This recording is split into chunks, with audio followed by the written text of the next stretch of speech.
So now we got started creating this expense class and we're almost done, but there's actually one piece of information missing that should also belong to expense objects. And that's the category to which an expense belongs.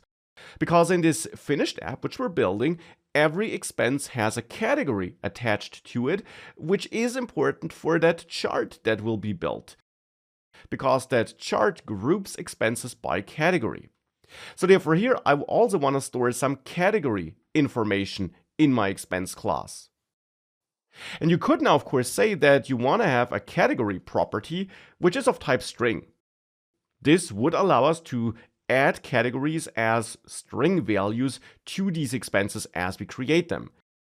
But this could be quite error prone. Because if we, for example, want to support the category leisure, like this, we could of course create such an expense object by calling expense and passing leisure like this as a category value, but it could happen that we accidentally introduce a typo here and we wouldn't get any warning or error when doing so because any kind of string value is accepted. So even though that might not be one of the categories we want to support in this app, we wouldn't get an error because it is a valid string.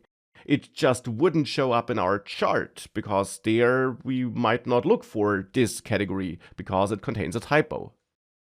So for that reason, using a string here is not optimal. It's too flexible. It allows too many values. Instead, we want to create a fixed set of allowed values so that we have to use one of those values when creating a new expense.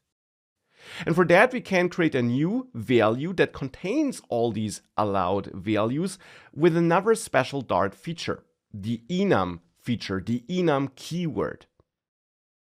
Enum is a keyword that allows us to create a custom type, you could say, that could be named category here, which simply is a combination of predefined allowed values.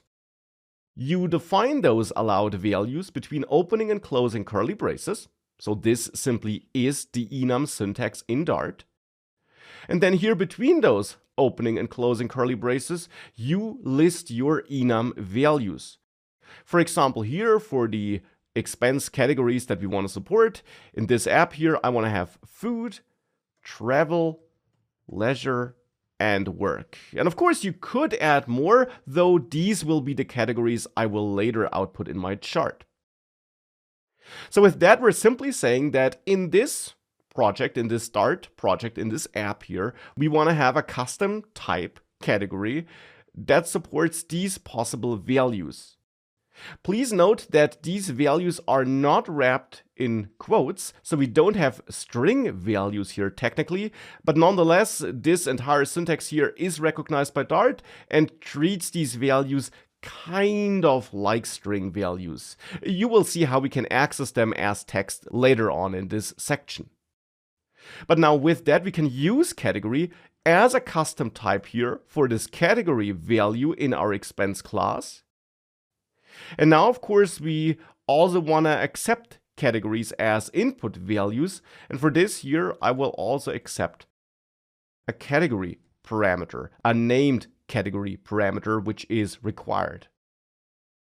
And that's now the finished expense model for the moment. We'll fine-tune and change it a little bit later, but that's the model for the moment. And with that model defined, we can now switch back to the UI and make sure that we use that model there and, for example, output a list of expenses.